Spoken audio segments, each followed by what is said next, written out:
Baker Mayfield that time. Back draw. He can sidestep the defender. On August 30th, just 7 weeks after arriving on campus, Baker Mayfield became the first true freshman walk-on quarterback in history to start a season opener at a BCS conference school. That day, he threw for 413 yards and 4 touchdowns while running for another. Texas Tech beat SMU 41-23. Mayfield hails from Lake Travis High School in Austin, Texas, where he led the Cavaliers to a state title his junior year. That season, the team went undefeated, and Mayfield threw for 45 touchdowns with only 5 interceptions. As expected, Division I scholarship offers started coming in. A lot of Division I scouts come through here, and we're looking at him. And he got an offer early on from Washington State. And Coach Morris, who's now the other Coach Morris, is now at Texas Tech, came down, recruited him, loved him. And so Washington State, Coach Leach and them, I think they offered Baker and one other kid. At that time, Baker was playing on our varsity baseball team, and he was a starter. He ended up being an all-state baseball player that year, and so he didn't get a chance to go up. I think it's in Pullman. I can't remember where Washington State is, but our baseball team played into June, and Baker obviously still hadn't committed. He had a few other offers from like New Mexico, Rice, and some smaller schools, but was very excited about opportunity to play in the Pac-12. Was still probably holding out. He wanted a Tech offer or a TCU or an SMU.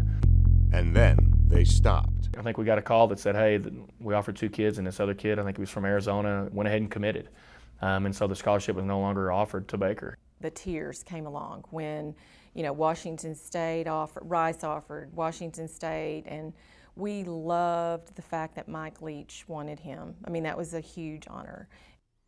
After beating out fellow freshman quarterback Davis Webb, Mayfield started the first 5 games for the Red Raiders. I mean, you kind of go with working on 7-on-7. Davis was the guy coming in early in the spring and really getting snaps with him. That's who I was mainly working with. But we kind of got in there, spent a little time together. But yeah, when he first got here, we really didn't know, who's this guy here. But as we got into it, he started to get reps with the ones and starting to put his name out there. But yeah, at the beginning, we didn't know who this kid was.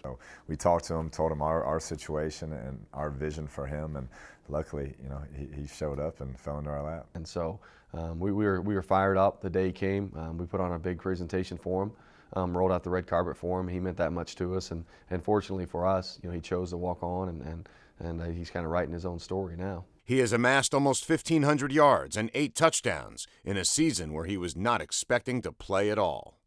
Well, that's what's exciting about it, is that he came in summer too. He can't even get here until July, and he didn't get a ton of reps the first week or so of camp, and so you get so much better with experience, live game bullets, and we've been fortunate because we're 4-0 right now, and we've won some games where we haven't played well on offense, and sometimes you take losses and you learn from those. Well, we've had some wins that we've been able to learn from, and we've got to improve from. And so he's a kid that can sit back and knows that, hey, I've had some success early, but there's a lot of areas that I can improve on. And so that's what's exciting about it, is the window of potential for him is really high, and hopefully we can continue as coaches putting him in a position to reach that.